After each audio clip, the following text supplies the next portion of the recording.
C'est une cité qui flamboie, scintille de beauté entre collines, vergers et cours d'eau.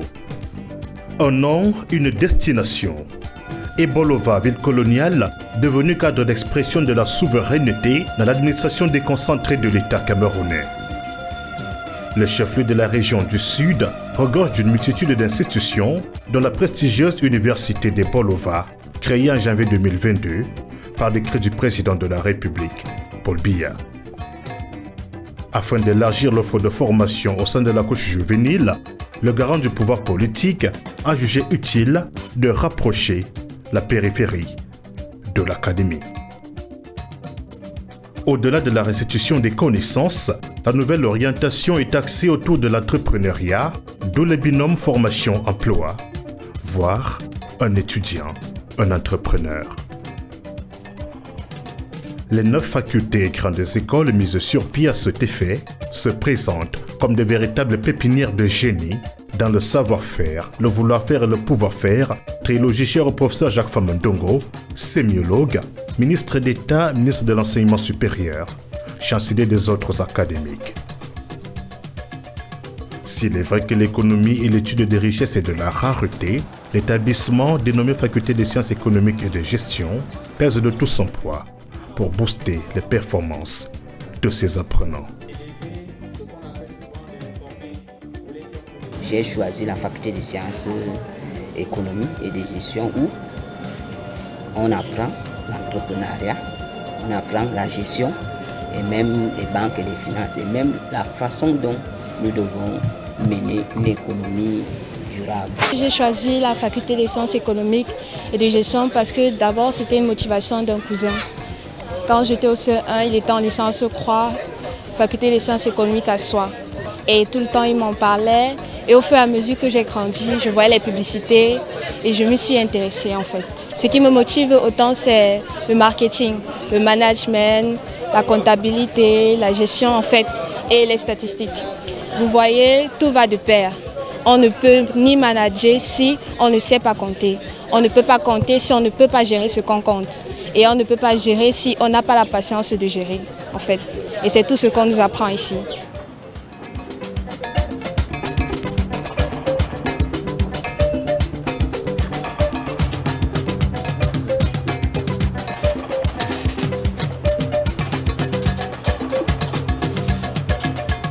La particularité dans notre faculté, c'est déjà à partir même déjà des différents modules qui sont organisés autour de l'entreprise.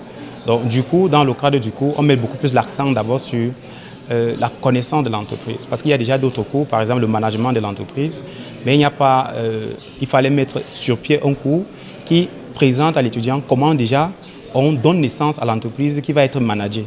Parce que dans leur tête, ils sont managers, ça veut dire qu'ils peuvent manager les entreprises qui ont été créées par d'autres personnes. Donc le cours aborde les aspects liés donc à la création d'une entreprise. Par où commencer? Comment créer l'entreprise? La particularité du Sud, c'est que la terre est fertile.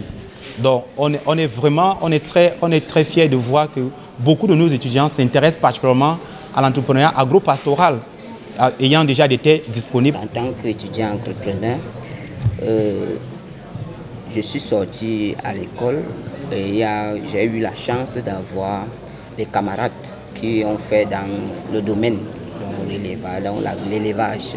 Ils ont fait les écoles comme la FASA qui m'accompagnent quand je suis ici à Yaoundé, à Ebolova, à Yaoundé. Eux, de temps en temps, ils passent. Mais moi-même, de temps en temps, je monte pour aller suivre ma ferme. Ou bien mes activités. Et il y a toujours les gens sur place parce que dans ce domaine où je mène, c'est un domaine tellement là où on rencontre trop de risques.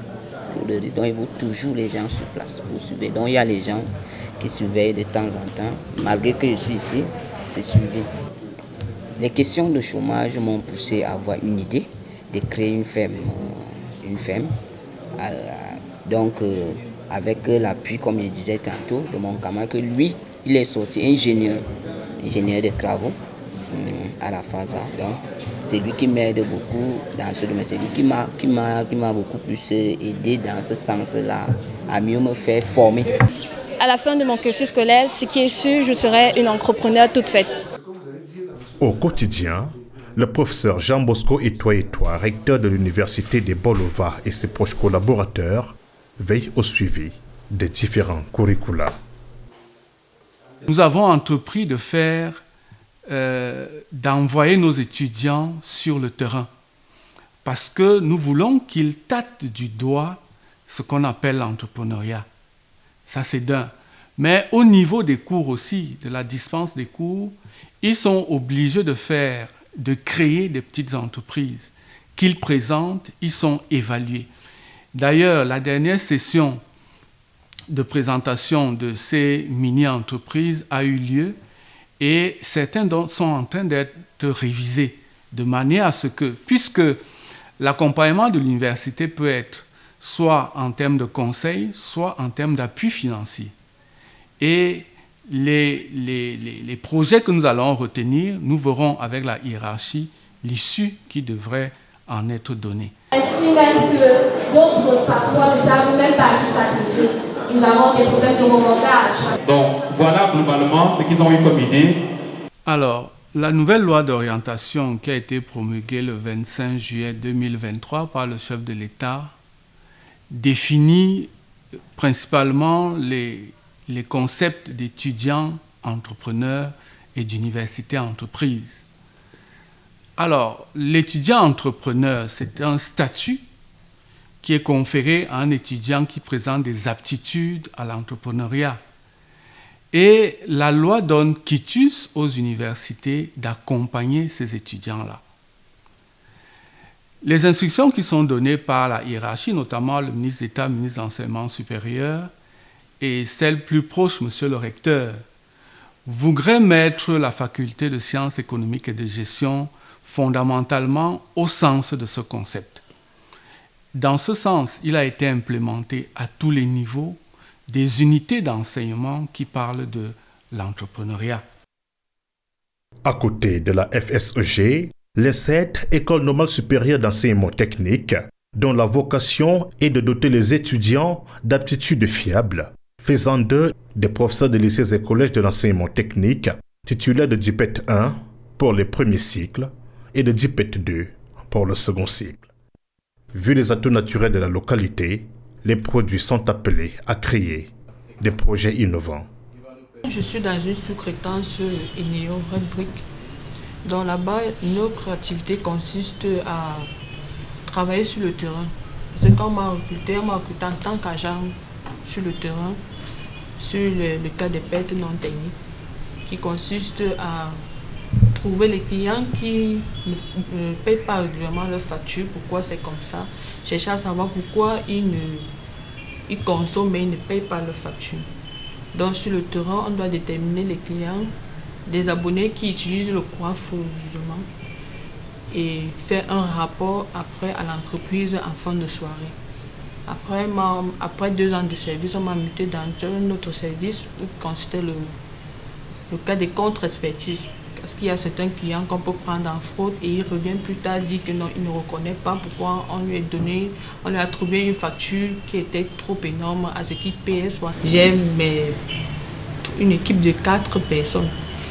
Actuellement, quand je suis à l'école, si j'ai un client qui a besoin de nos services, je fais l'entretien avec le client, on s'accorde, maintenant j'envoie les autres aller faire les travaux sur le terrain. Maintenant, quand j'ai le temps, je fais une descente, je vérifie si tout a été fait selon les normes.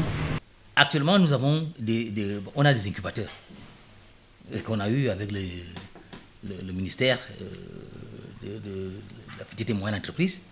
Alors, donc nous sommes là-dessus, c'est-à-dire qu'il faut vraiment créer des entreprises à partir de ce que nous avons comme étudiants.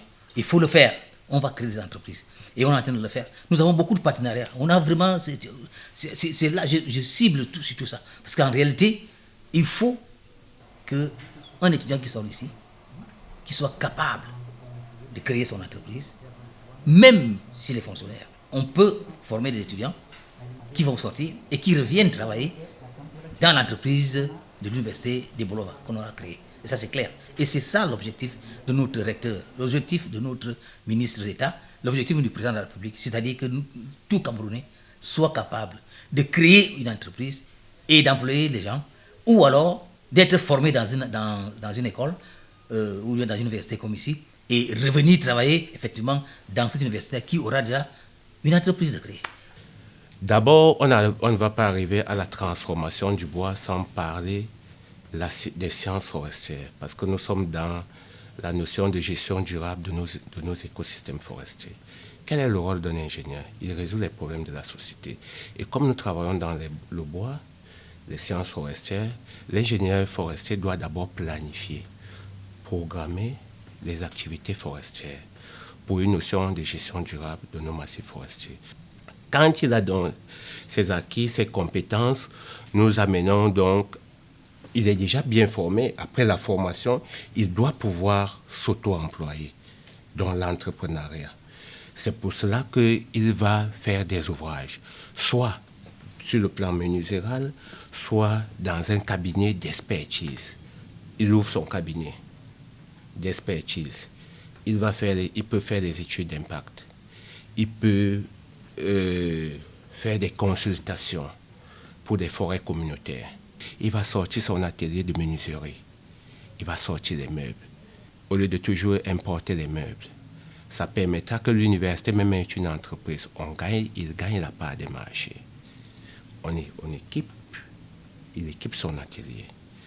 Au lieu que l'université fasse les commandes à l'extérieur pour l'ameublement, on va donc prendre nos propres produits qui vont nous fabriquer les meubles. Là, on résout plusieurs problèmes. On ne dépense plus trop pour l'extérieur. On fabrique nos produits et ils ont de l'emploi. Nous leur donnons du travail. Ça va encourager les jeunes à l'entrepreneuriat, à oublier le cadre de la fonction publique. Les savoirs savants dans le cadre pratique. Nous avons ici une commode transformable en bureau, où nous avons déjà ici, c'est un bureau, c'est une commode à multifonction. Déjà, nous avons une commode et un bureau, donc nous avons eu à dérouler. Là, nous avons là les tiroirs et nous avons ici une chaise qui peut nous servir ici de ranger non seulement les verres, même aussi le vin. Donc ici, nous n'avons pas besoin de se déplacer pour pouvoir aller chercher le vin, peut-être caché à l'intérieur d'une armoire. Donc il suffit seulement d'enlever là, soulever la table basse et retirer ce qu'il faut à l'intérieur. Et ici, nous avons un meuble suspendu en commode numérique. Ici, la particularité ici, c'est quoi? C'est qu'il a un système de tiroir, c'est-à-dire un coffre-fort dont on peut garder quelque chose à l'intérieur pour éviter, par exemple, les coups de vol dans la maison.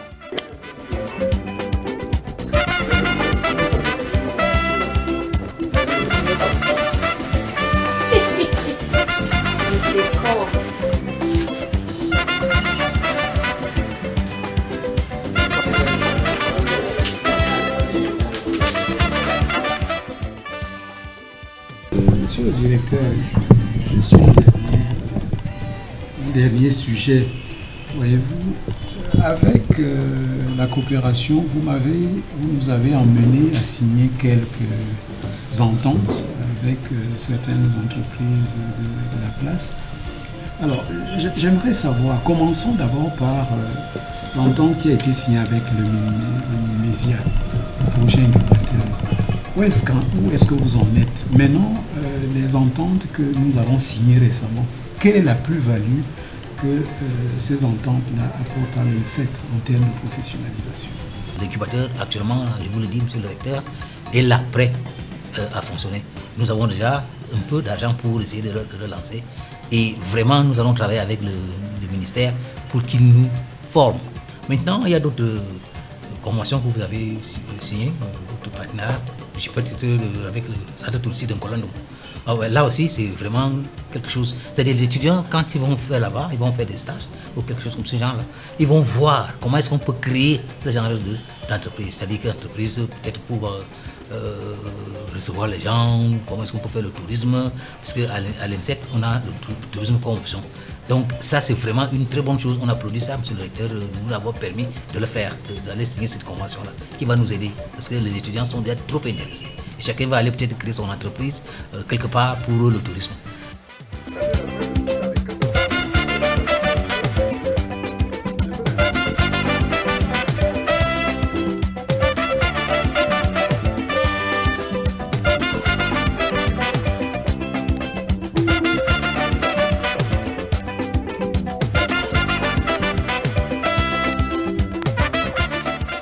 Professeur Biolay Fouda, vous êtes le vice-recteur en charge des questions de la coopération et des relations avec le monde des entreprises. Voyez-vous, je vous ai demandé d'animer un certain nombre de séminaires. C'est le projet de renforcement des capacités entrepreneuriales de nos étudiants à l'Université de Bolova pour un développement local inclusif. Alors, donc, j'ai parlé du concept d'incubateur, le modèle qui a été obtenu à partir du Milmésia avec l'ENSET, qui, je dois dire, est aussi ouvert à d'autres établissements. Alors, maintenant, pouvez-vous nous dire, monsieur le vice-recteur, alors comment est-ce que ces conférences se passent, notamment, quel est l'accueil qui vous a été réservé au niveau de l'ENSET? Le projet que vous appelez ESAI est un ensemble de partenaires qui sont mis ensemble pour apporter un soutien, pour mentorer, pour tutorer ces initiatives des étudiants. Et puisque vous parlez de l'INSET, vous voyez que quand je fais cette dichotomie, l'INSET est en même temps un incubateur traditionnel, classique, mais l'INSET a répondu présent vraiment. C'est le premier établissement là où nous sommes partis pour présenter ce projet que vous avez initié. Et l'INSET, l'écho a été tellement favorable que nous avons la ferme conviction qu'à l'arrivée, comme je dis aux étudiants, là c'est la ligne de départ. Le lecteur a dit, à vos marques prêts, partez. Tous les étudiants de l'Université de Bolova. À l'arrivée, on va sélectionner et on va accompagner. Et à la fin, il faudra qu'on voit bien que chaque étudiant, en tout cas ceux qui seront sélectionnés, a pu ouvrir une entreprise, que l'idée devienne une réalité. Le mot-clé dans le cycle de transformation des matières premières est l'industrie. Une industrie à de nombreuses échelles. Pour fonctionner, les organisations ont besoin de communiquer et c'est la pertinence de la faculté des arts, lettres et sciences humaines.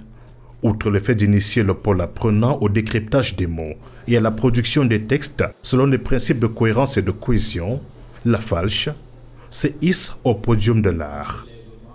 Les fonctions socio-anthropologiques et esthétiques se conjuguent pour une concrétisation utile de l'art pour l'art et de l'art pour le progrès. La diversité culturelle, patrimoine immatériel de la nation camerounaise est traduite en actes par le tourisme et l'industrie textile. Dans l'entrepreneuriat ici, il s'agit justement, par exemple, pour nos étudiants, de commencer à mettre en place, de susciter des vocations entrepreneuriales, de susciter des projets, des pépinières d'entreprises. Et dans le domaine culturel, par exemple, certains peuvent, par exemple, décider de s'investir dans la promotion, je ne sais pas, du tourisme local, dans la promotion de l'oralité locale, dans la promotion des traditions locales, mais qui ont un rapport avec les lettres. Vous comprenez que les études de lettres, telles qu'elles étaient envisagées au départ, de la littérature, pour la littérature, par exemple, ici, à l'Université de Bolova, j'ai véritablement eu l'impression que la mise en place des départements que j'ai trouvés à la faculté des arts, lettres et sciences humaines était en prise non seulement avec l'environnement, mais également avec la vision actuelle du président de la République, du ministre de l'Enseignement supérieur, qui consacre le projet université-entreprise et met donc en place des départements adaptés à cette réalité-là.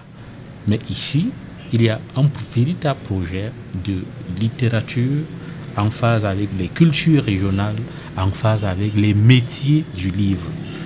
On parle même déjà de métiers. Vous voyez que dans la dénomination de ces départements, l'idée est de susciter des véritables vocations entrepreneuriales soutenues par une formation à la fois professionnelle et professionnalisante. Dans ce département, l'apprentissage est vaste. J'apprends à décorer, j'apprends la cuisine, j'apprends à faire les mises en place, j'apprends le vestimentaire. Au terme de ma formation, je compte évoluer à mon propre compte. Je veux une petite entreprise où je pourrais réaliser mes gâteaux d'anniversaire, mes crêpes, mes viennoiseries et quelques plats chauds. Dans notre département, nous apprenons d'abord les métiers du tourisme. En dehors de cela, il y a les métiers du vestimentaire.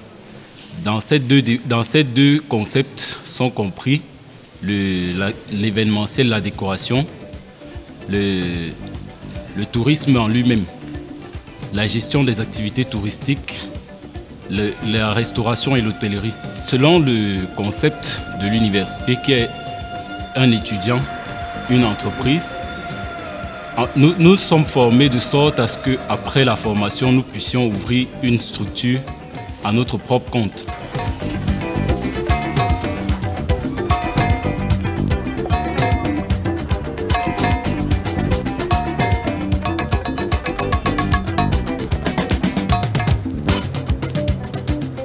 Vous voulez être un spécialiste dans l'industrie du vestimentaire. Vous qui faites IH et qui pensez que les universités d'État vous ont fermé les portes. Non. Il y a une université d'État au Cameroun. Elle s'appelle l'université de Bolova. Et au sein de cette université, il y a une faculté qui s'appelle la faculté des arts, lettres et sciences humaines. Et au sein de cette faculté, il y a un département qui vous attend pour que vous puissiez peaufiner votre industrie d'habillement dans ce que nous appelons ici industrie du vestimentaire. L'initiation à l'entrepreneuriat commence par les micro-entreprises. Ça commence par les micro-entreprises. Alors, l'avantage ou la démarche dans les micro-entreprises, c'est que vous allez vous retrouver avec 2-3 camarades qui avaient leur micro-entreprise et qui ont décidé de les mutualiser et ils ont une entreprise à part entière. C'est pour cela qu'à la FALCH, la faculté des arts, lettres et sciences humaines de l'université de Bolova, cette initiation commence au premier semestre du niveau 1 licence. En vue du succès de toutes ces initiatives, il faudrait que la santé physique et mentale soit au beau fixe. Voilà le mérite de la faculté de médecine et des sciences pharmaceutiques, située à Saint-Melima, chef-lieu du département du Djaïlobo. Dans un système mixte public-privé, les futurs tenanciers d'hôpitaux, de cliniques et d'officines de pharmacie sont encadrés dans la conception des projets à l'ère de la révolution numérique. Sur instruction de monsieur le recteur, chaque parcours de formation comporte une unité d'enseignement sur l'entrepreneuriat. C'est des étudiants de première année, deuxième année et troisième année d'études médicales qui ont initié ces projets. Vous imaginez que si nous arrivons en 5e, 6e, 7e année, nous risquons encore d'avoir davantage de projets. Notre projet est un projet qui part d'un constat simple. Nous avons constaté que l'économie africaine est une économie axée sur l'informel. Et nous ciblons l'informel, nous ciblons la débrouillardise pour la structurer et en faire une force. Donc, nous comptons digitaliser le terrain et rendre ce que tout le monde appelle débrouillardise rentable, c'est-à-dire en faire une opportunité. C'est ça le but du projet WARAP. WARAP consiste de façon simple en une application géolocalisante qui met à disposition tous les petits métiers qui sont indispensables, qu'on utilise tout le temps. WARAP, c'est quoi? C'est avoir dans son téléphone les commerces fixes et mobiles et tous les prestataires de services visibles en temps réel. Ça veut dire qu'avec WARAP, j'ai besoin d'un plombier, je peux en trouver un, le plus proche possible. Ça veut dire que j'ai besoin de manger un poisson braisé le soir, je sais exactement où le trouver. Donc avec WARAP, j'ai les prestataires en temps réel, coût, disponibilité et géolocalisation. Tout ça tient dans mon smartphone. WARAP apporte quelque chose de nouveau, qui est en fait sa façon de cibler sur l'informel, ce qui est inédit dans notre paysage numérique. Warap, c'est savoir où se trouvent tous les commerces, qu'ils soient fixes ou mobiles. Ça veut dire que même si quelqu'un se déplace, même si un prestataire se déplace, je sais où il est. Et si je veux quelque chose actuellement, je peux savoir si c'est ouvert ou pas. Minga signifie femme, parce que nous sommes dans une faculté de médecine située dans la région du Sud. Comme notre projet cible principalement les femmes en âge de procréer, nous nous sommes dit que pourquoi ne pas donc nommer notre projet Minga. Minga, c'est une application qui se propose d'accompagner toute femme en âge de procréer. Et Minga a 2 volets.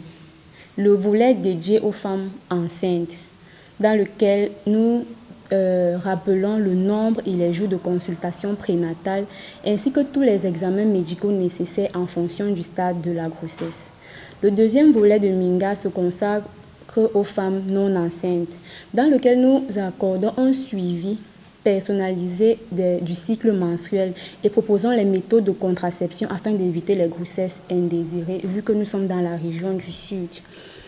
Aussi, Minga permet à ses utilisateurs d'avoir l'information sur la disponibilité d'un professionnel de santé dans un hôpital à une quelconque heure. C'est-à-dire qu'avant qu'une utilisatrice ne se lance vers un hôpital, elle a même de savoir que l'hôpital où je me dirige, il y a déjà un médecin qui est disponible pour moi. Le démarrage de l'application Minga est évalué après ces différents éléments à 6 millions de francs CFA. EmoWatch, c'est une combinaison de 2 mots. Emo pour hémoglobine, parce que notre projet concerne l'hémoglobine, les malformations de l'hémoglobine principalement, et puis Watch pour la montre. Pour comprendre notre projet, il faut d'abord qu'on se situe dans un contexte. Les drépanocytaires dans le monde en général, dans le Cameroun en particulier, même dans notre plus proche entourage, sont sujets à des douleurs aiguës intenses, imprévisibles, qui peuvent avoir des conséquences graves comme les AVC et même la mort. Alors ce que nous, étudiants en médecine, nous proposons comme solution, c'est EmoWatch. C'est une montre connectée plus une application mobile facile d'utilisation qui permet de prévenir les crises douloureuses chez les patients drépanocytaires. Dès que le patient drépanocytaire a mis la montre à son poignet, il va s'identifier via l'application et après, la montre va automatiquement prendre les paramètres déclencheurs de la crise.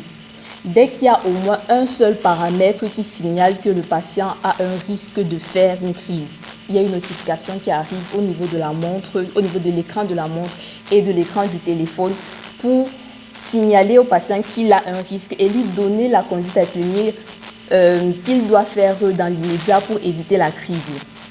Alors, 35 millions. Les 4 structures passées en revue comptent atteindre les objectifs du développement au même titre que les 5 autres de l'université de Bolova. D'année en année, les effectifs augmentent ainsi que les modules.